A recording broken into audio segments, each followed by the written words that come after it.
Good evening, and welcome to Third Church of Christ Scientist of New York City. Let's begin with singing hymn number 221, 221. I'll read the third verse. O science, God sent message to tired humanity.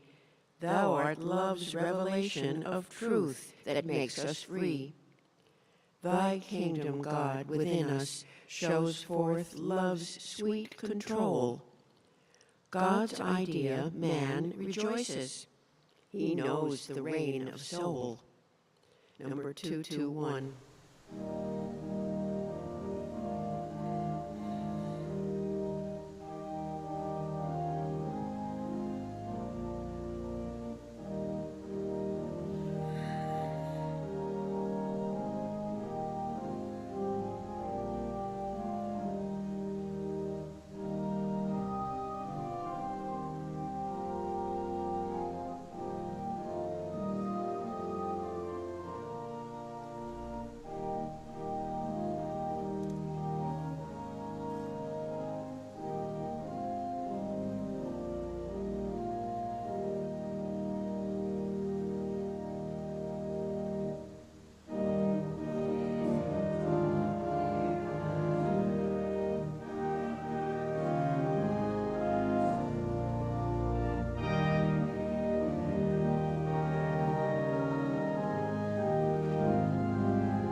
I'll read from the Bible and from Science and Health with Key to the Scriptures by Mary Baker Eddy.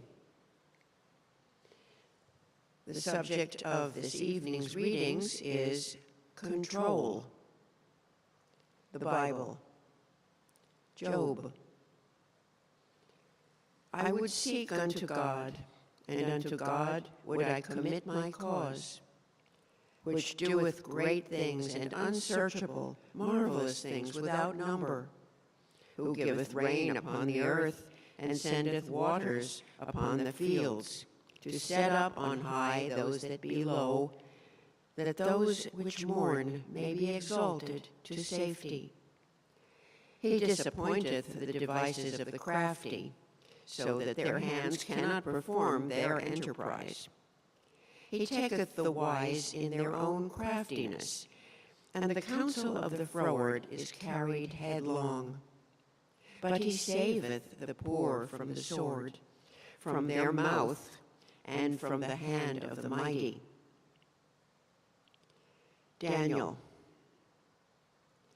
It pleased Darius to set over the kingdom 120 princes, which should be over the whole kingdom, and over these 3 presidents, of whom Daniel was first, that the princes might give accounts unto them, and the king should have no damage.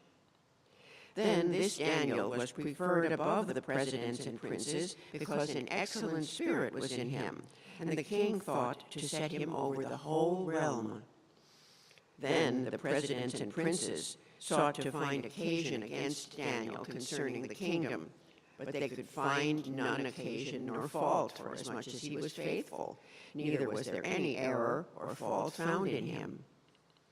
Then said these men, We shall not find any occasion against this Daniel, except we find it against him concerning the law of his God. Then these presidents and princes assembled together to the king, and said thus unto him, King Darius, live forever. All the presidents of the kingdom, the governors and the princes, the counselors and the captains, have consulted together to establish a royal statute, and to make a firm decree, that whosoever shall ask a petition of any god or man for 30 days, save of thee, O king, he shall be cast into the den of lions. Now, O king, establish the decree and sign the writing, that it be not changed according to the law of the Medes and Persians, which altereth not. Wherefore King Darius signed the writing and the decree. Now when Daniel knew that the writing was signed, he went into his house, and his windows being open in his chamber towards Jerusalem, he kneeled upon his knees 3 times a day and prayed and gave thanks before his God, as he did aforetime. Then these men assembled and found Daniel praying and making supplications before his God. Then they came near and spake before the king concerning the king's decree. Hast thou not signed a decree that every man that shall ask a petition of any god or man within 30 days, save of thee, O king, shall be cast into the den of lions? The king answered and said, The thing is true, according to the law of the Medes and Persians, which altereth not. Then answered they and said before the king, That Daniel, which is of the children of the captivity of Judah, regardeth not thee, O king, nor the decree that thou hast signed, but maketh his petition 3 times a day. Then the king, when he heard these words, was sore displeased with himself, and set his heart on Daniel to deliver him. And he labored till the going down of the sun to deliver him. Then these men assembled unto the king, and said unto the king, Know, O king, that the law of the Medes and Persians is, that no decree nor statute which the king establisheth may be changed. Then the king commanded, and they brought Daniel and cast him into the den of lions. Now the king spake and said unto Daniel, Thy God, whom thou servest continually, he will deliver thee. And a stone was brought and laid upon the mouth of the den, and the king sealed it with his own signet and with the signet of his lords, that the purpose might not be changed concerning Daniel. Then the king went to his palace and passed the night fasting. Neither were instruments of music brought before him, and his sleep went from him. Then the king arose very early in the morning and went in haste unto the den of lions. And when he came to the den, he cried with a lamentable voice unto Daniel. And the king spake and said to Daniel, O Daniel, servant of the living God, is thy God, whom thou servest continually, able to deliver thee from the lions? Then said Daniel unto the king, O king, live forever. My God hath sent his angel, and hath shut the lions' mouths, that they have not hurt me. Forasmuch as before him innocency was found in me, and also before thee, O king, have I done no hurt. Then was the king exceeding glad for him, and commanded that they should take Daniel up out of the den. So Daniel was taken up out of the den, and no manner of hurt was found upon him, because he believed in his God. Then King Darius wrote unto all people, nations, and languages that dwell in all the earth, Peace be multiplied unto you. I make a decree, that in every dominion of my kingdom men tremble and fear before the God of Daniel, for he is the living God, and steadfast forever, and his kingdom that which shall not be destroyed, and his dominion shall be even unto the end. He delivereth and rescueth, and he worketh signs and wonders in heaven and in earth, who hath delivered Daniel from the power of the lions. So this Daniel prospered in the reign of Darius and in the reign of Cyrus the Persian. Isaiah. There shall come forth a rod out of the stem of Jesse, and a branch shall grow out of his roots. And the Spirit of the Lord shall rest upon him, the Spirit of wisdom and understanding, the Spirit of counsel and might, the Spirit of knowledge and of the fear of the Lord, and shall make him of quick understanding in the fear of the Lord. And he shall not judge after the sight of his eyes, neither reprove after the hearing of his ears, but with righteousness shall he judge the poor, and reprove with equity for the meek of the earth. And righteousness shall be the girdle of his loins, and faithfulness the girdle of his reins. The wolf also shall dwell with the lamb, and the leopard shall lie down with the kid, and the calf and the young lion and the fatling together, and a little child shall lead them. They shall not hurt nor destroy in all my holy mountain, for the earth shall be full of the knowledge of the Lord, as the waters cover the sea. And in that day there shall be a root of Jesse, which shall stand for an ensign of the people. To it shall the Gentiles seek, and his rest shall be glorious. Mark. Jesus withdrew himself with his disciples to the sea, and a great multitude from Galilee followed him, and from Judea, and from Jerusalem, and from Idumea, and from beyond Jordan.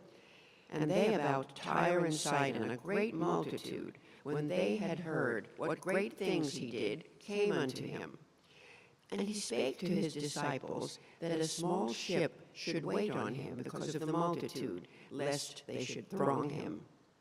For he had healed many, insomuch that they pressed upon him for to touch him, as many as had plagues.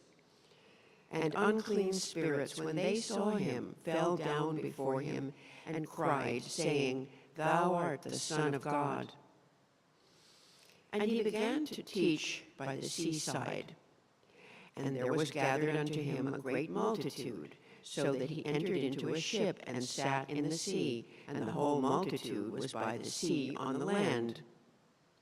And the same day, when the even was come, he saith unto them, Let us pass over unto the other side. And when they had sent away the multitude, they took him even as he was in the ship. And there were also with him other little ships. And there arose a great storm of wind, and the waves beat into the ship, so that it was now full. And he was in the hinder part of the ship, asleep on a pillow. And they awake him, and say unto him, Master, carest thou not that we perish? And he arose, and rebuked the wind, and said unto the sea, Peace, be still. And the wind ceased, and there was a great calm. And he said unto them, Why are ye so fearful? How is it that ye have no faith? And they feared exceedingly, and said one to another, What manner of man is this, that even the wind and the sea obey him?" And they came over unto the other side of the sea, into the country of the Gadarenes. And when he was come out of the ship, immediately there met him out of the tombs a man with an unclean spirit, who had his dwelling among the tombs. And no man could bind him, no, not with chains, because that he had been often bound with fetters and chains, and the chains had been plucked asunder by him, and the fetters broken in pieces. Neither could any man tame him. And always, night and day, he was in the mountains and in the tombs, crying and cutting himself with stones. But when he saw Jesus afar off, he ran and worshipped him, and cried with a loud voice, and said, "What have I to do with thee, Jesus, thou Son of the Most High God? I adjure thee by God that thou torment me not." For he said unto him, "Come out of the man, thou unclean spirit." And he asked him, "What is thy name?"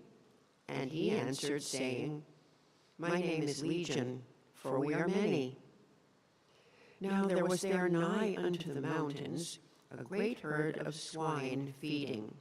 And all the devils besought him, saying, "Send us into the swine, that we may enter into them." And forthwith Jesus gave them leave. And the unclean spirits went out and entered into the swine, and the herd ran violently down a steep place into the sea.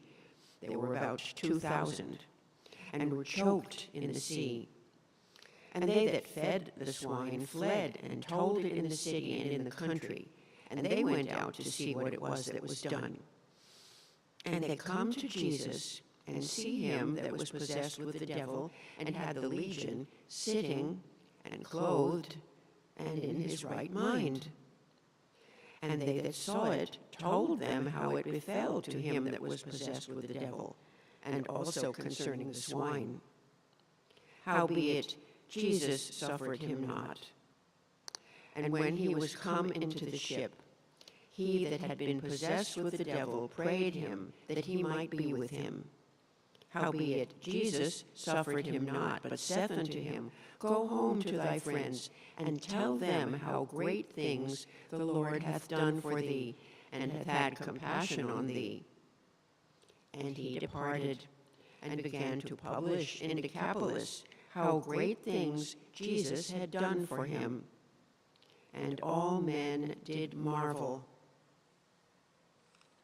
1 Chronicles. Thine, O Lord, is the greatness, and the power, and the glory, and the victory, and the majesty, for all that is in the heaven and in the earth is thine. Thine is the kingdom, O Lord, and thou art exalted as head above all. I'll now read correlative passages from the Christian Science textbook, Science and Health with Key to the Scriptures, by Mary Baker Eddy. Through discernment of the spiritual opposite of materiality, even the way through Christ's truth, man will reopen with the key of divine science the gates of paradise which human beliefs have closed, and will find himself unfallen, upright, pure, and free, not needing to consult almanacs for the probabilities either of his life or of the weather, not needing to study brainology to learn how much of a man he is. Mind's control over the universe, including man, is no longer an open question, but is demonstrable science. Jesus illustrated the divine principle and the power of immortal mind by healing sickness and sin and destroying the foundations of death. The evidence of divine mind's healing power and absolute control is to me as certain as the evidence of my own existence. The real jurisdiction of the world is in mind, controlling every effect and recognizing all causation as vested in divine mind. Every function of the real man is governed by the divine mind. The human mind has no power to kill or to cure, and it has no control over God's man. The divine mind that made man maintains his own image and likeness. The human mind is opposed to God and must be put off, as St. Paul declares. All that really exists is the divine mind and its idea, and in this mind, the entire being is found harmonious and eternal. The straight and narrow way is to see and acknowledge this fact, yield to this power, and follow the leadings of truth. That mortal mind claims to govern every organ of the mortal body, we have overwhelming proof. But this so-called mind is a myth, and must by its own consent yield to truth. It would wield the scepter of a monarch, but it is powerless. The immortal divine mind takes away all its supposed sovereignty and saves mortal mind from itself. The author has endeavored to make this book the Aesculapius of mind as well as of body, that it may give hope to the sick and heal them, although they know not how the work is done. Truth has a healing effect, even when not fully understood. Mind's government of the body must supersede the so-called laws of matter. To admit that sickness is a condition over which God has no control is to presuppose that omnipotent power is powerless on some occasions. The law of Christ or truth makes all things possible to spirit, but the so-called laws of matter would render spirit of no avail and demand obedience to materialistic codes, thus departing from the basis of one God, one lawmaker. To suppose that God constitutes laws of inharmony is a mistake. Discords have no support from nature or divine law, however much is said to the contrary. Whatever is governed by God is never for an instant deprived of the light and might of intelligence and life. Controlled by the divine intelligence, man is harmonious and eternal. Whatever is governed by a false belief is discordant and mortal. You must control evil thoughts in the first instance, or they will control you in the second. Evil thoughts and aims reach no farther and do no more harm than one's belief permits. Evil thoughts, lusts, and malicious purposes cannot go forth like wandering pollen from one human mind to another, finding unsuspected lodgment, if virtue and truth build a strong defense. Understanding the control which love held over all, Daniel felt safe in the lion's den, and Paul proved the viper to be harmless. In proportion as matter loses to human sense all entity as man, in that proportion does man become its master. He enters into a diviner sense of the facts and comprehends the theology of Jesus as demonstrated in healing the sick, raising the dead, and walking over the wave.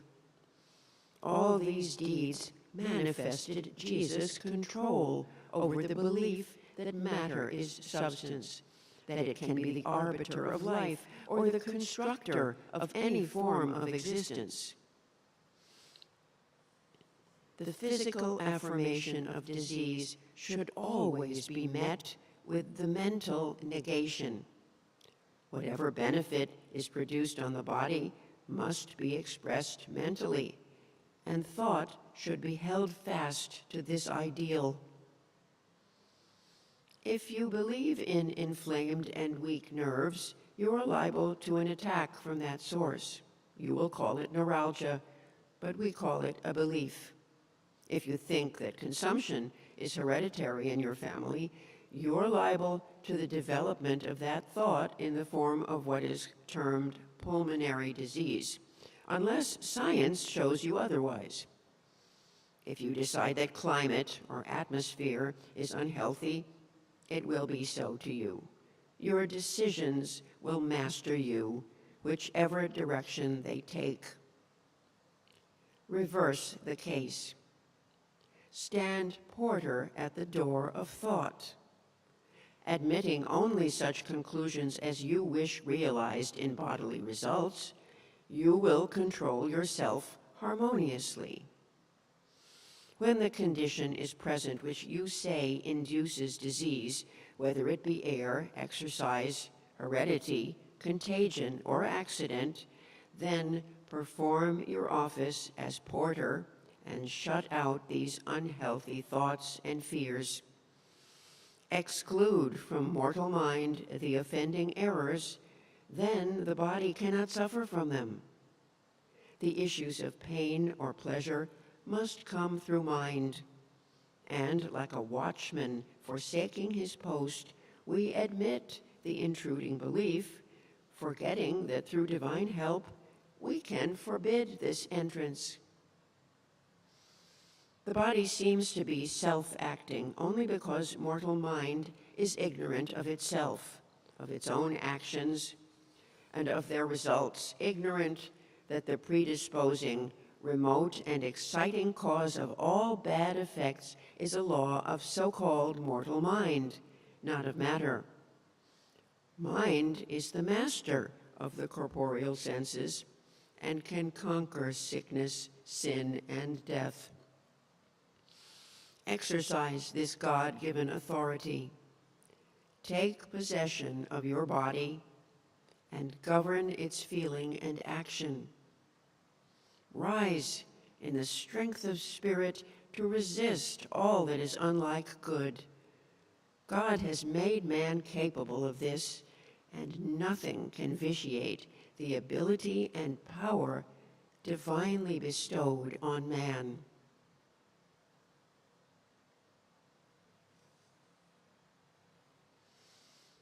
Let's pray together silently for a few moments, and then pray aloud together the Lord's Prayer.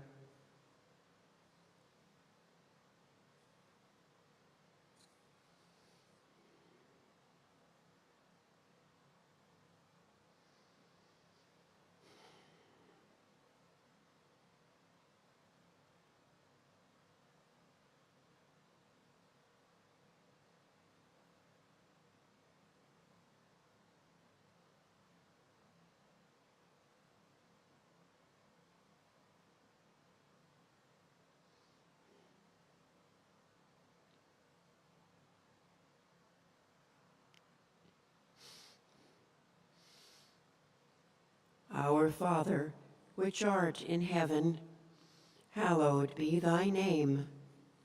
Thy kingdom come. Thy will be done in earth as it is in heaven. Give us this day our daily bread, and forgive us our debts as we forgive our debtors. And lead us not into temptation, but deliver us from evil. For thine is the kingdom, and the power, and the glory, forever. Let's sing hymn number 39.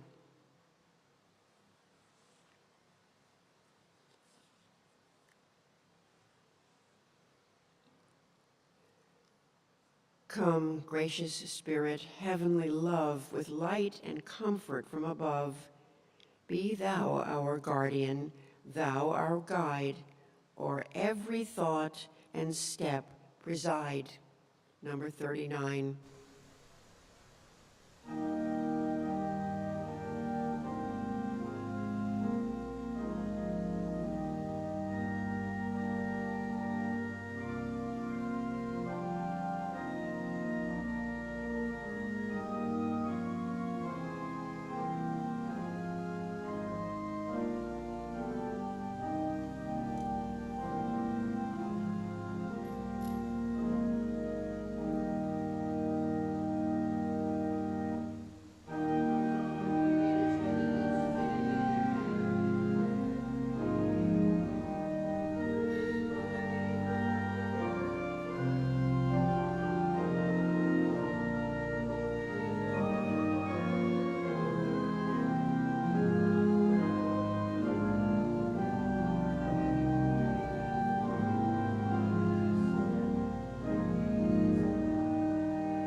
This church is a branch of the Mother Church, the First Church of Christ Scientist in Boston, Massachusetts.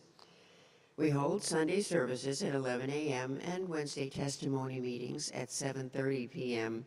We also have services in Spanish, Sundays at 12 noon and Wednesdays at 5:30 p.m. All services are held in person and online, and all are welcome. Third Church offers Sunday school classes in person and online for children and teens. These free one-hour classes are available each Sunday. At Sunday school, students learn how much God loves them and cares for them. They also learn about the Bible characters and lessons and the healing power of prayer. For more information on times and classes, please send us an email, thirdchurch@thirdchurchnyc.com. Replays are available in English and Spanish on our website, thirdchurchnyc.com, of our Christmas Eve talk by Michael Muslin, CS, titled Being Drawn to the Christ. The talk features a journey through the Old Testament prophecies of the coming of the Christ. Replays are also available on our website, thirdchurchnyc.com, in both English and Spanish, of a talk by Lona Ingerson, CS, titled The 23rd Psalm.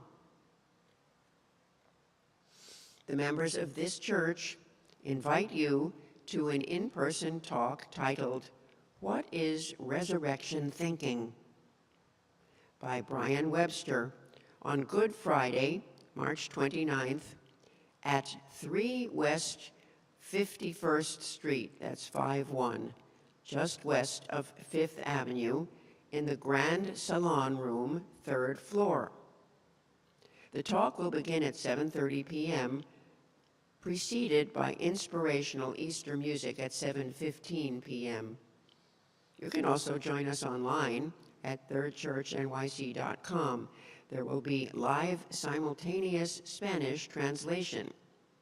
Conference phone call-in will be available in English.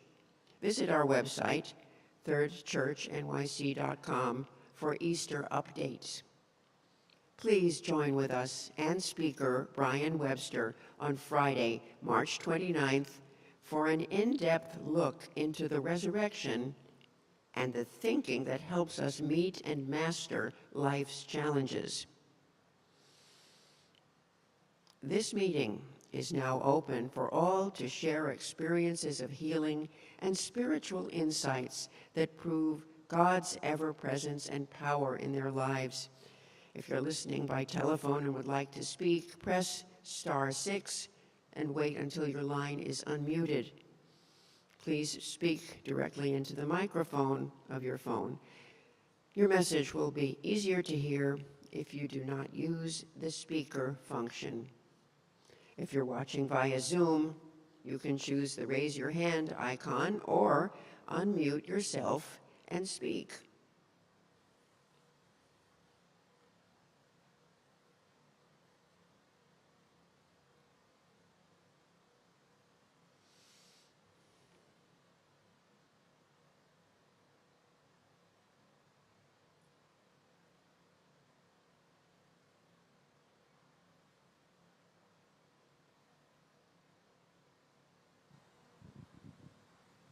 Thank you for the beautiful messages this evening. As I understood that Mrs. Eddy speaks about triad errors: sin, sickness, and death. These triad errors can be conquered through the wonderful teachings of Christian Science. And I'm grateful for this today's reading, which brings an illumination, enlightenment, and it brings us a newness in our thoughts to destroy all this erroneous thinking. Thank you so much. I mean, the wonderful concept, one of the in the readings you read mind is the master of corporeal sense. Mind is the master of corporeal sense which can destroy sin, sickness, and death. I'm so grateful that these are the concepts which Christian Science brings us to our thought, to our understanding, which enlightens and destroys all the erroneous false beliefs. I'm so grateful for the wonderful teachings of Christian Science, and thank you for, again, your wonderful readings. Thank you.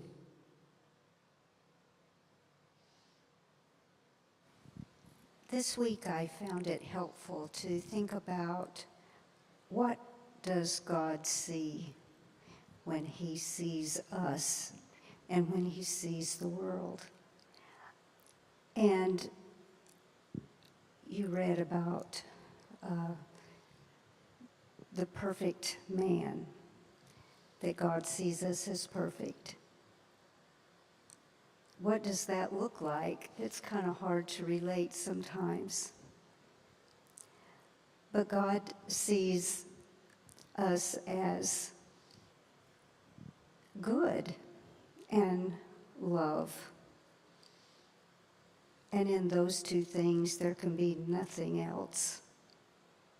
He created the laws that control the universe of being perfect, harmonious, free. And man, he created him that way as well, and sees only that perfect vision of harmony and perfection. He doesn't see the war or the division. I used to think, well then, if he doesn't see those things, how can he fix them? But the laws that he's put into place and the control, which is the topic of the readings, of him seeing only the perfection, fixes those things. So I'm very grateful for the teachings of Mrs. Eddy in the books that have been written about her bio and her teachings of her staff. That when she would ride by, even in her carriage, just her presence would be healing.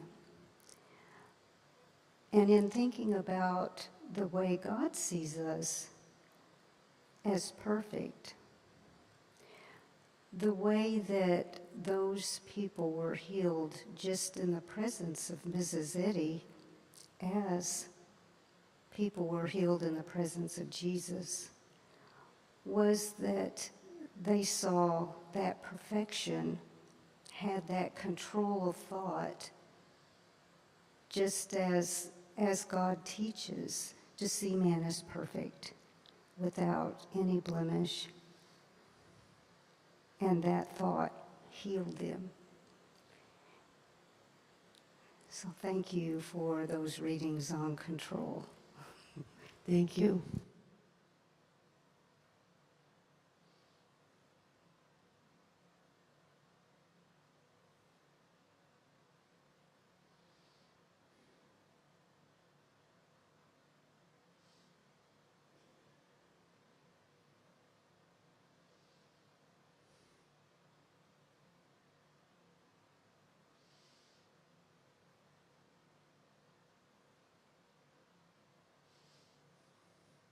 I'd just like to say, I thank God for being here, and I thank God for being a part of Christian Science, and thank God for the readings. I got a lot out of it tonight, and I'm just thankful for being a member of Christian Science, and so thank you for tonight. Thank you.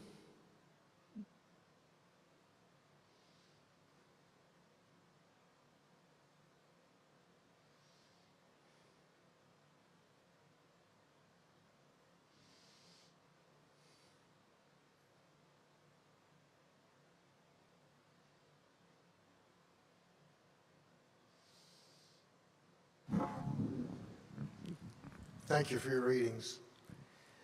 To be without power at sea in a boat, or to be even swimming in the sea is, I guess, the epitome of being out of control, or being subject to the wind and the waves and without control. But Jesus caused the sea to be still, caused a great calm.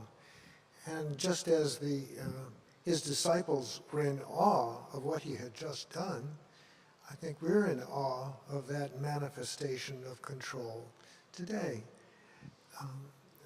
Mrs. Eddy says, well, just because you can't demonstrate in the same way that Jesus did doesn't mean that you can't take steps and grow. And she encourages us and says, man has, in God's image, has sovereign power to think and act rightly.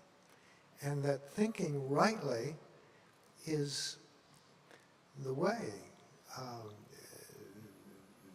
She says, also read from the desk, rise in the strength of spirit to resist all that is unlike good. And the truth of Jesus' life, his gospel, and Mrs. Eddy's key to interpreting the Bible and the spiritual sense of it, shows us the foundation, that there's a basis, there's a foundation, that God's omnipotence, his all-seeing, his all-acting, all-loving. The truth of God's allness is a wonderful basis where we can start to exercise that sovereign power and look to God and seek to not be adrift in mortal thinking, in thinking about ourselves as finite and material and limited, but to reverse that and look at the science of what Jesus Christ did and taught, that God, we're the object and the expression of God's love. And we reflect God, and our activity can manifest all those good qualities that we learn about God. We know, it's said, that we know no more about ourselves, really, than we know about God. And the activity of this church and all churches or synagogues is to learn more, mosques, to learn more about God. And that understanding will help us not believe what the material senses tell us, but to exercise spiritual sense. That's the control. And yes, there's much work to do, but the hymn says, it matters not what be thy lot, so love doth guide. That God, good love, is always giving us the right thoughts and the right ideas to think and act rightly, to exercise that sovereign power, to rise in rebellion against the material sense, and to reach out and listen for God's direction. And that's the activity. That's the process of gaining dominion and control, and knowing that God is in control of the situation. Thank you.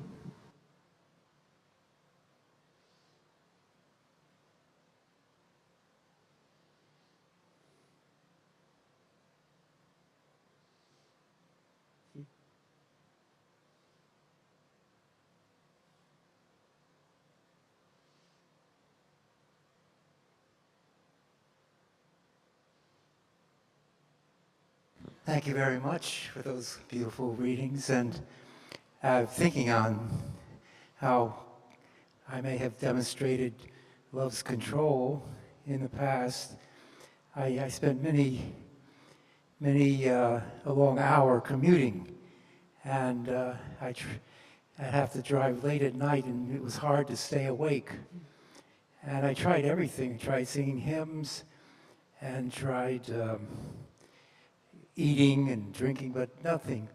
And I was near my home going up this big mountain with the radio on, and I heard this beautiful, I picked up a radio station from, I guess, down south somewhere, and this just beautiful love song.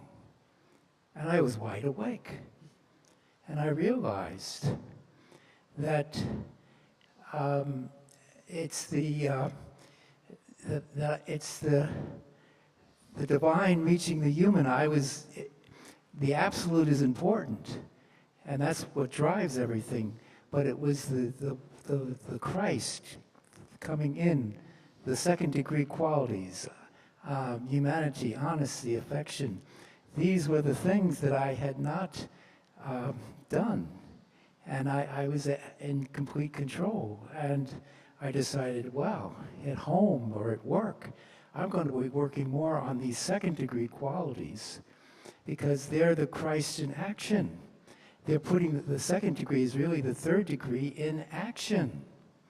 And I was simply not putting the third degree in action. The church where I was, we lost our building, and we had to meet different places. And in the summertime, I decided one time we would rent an 18-seat van and go to Jones Beach. We were in the Hudson Valley. We'd go to Jones Beach and have our service at Jones Beach. And all the parents and children, we got into this 18-seater van, and we headed off for Jones Beach. And, well, it was a little difficult because it was a very tight van. The children were hard to handle, and the parents are having a hard time controlling them, and it was not harmonious. And I put on a tape in the van of simply a song, doe, a deer, or a female deer. Really, you all hear that song, and it's a very loving, wonderful song. And all of a sudden, the person on the song said, "Children, sing with me." And all of a sudden, the children started singing, and it was all harmonious, complete control. And I realized my inability to demonstrate control was because, yes, I had the third degree, but I wasn't doing it. The second degree qualities is where I put the third degree into action, and I started, and it was a wonderful thing to see all the way out, 2 hours out to Jones Beach and 2 hours back, we were all singing in harmonious. And it shows that the Christ is the divine reaching the human, and it gives us tremendous control. She says loving chords. In Prose Works, Mrs. Eddy says loving chords set discords in harmony. Thank you.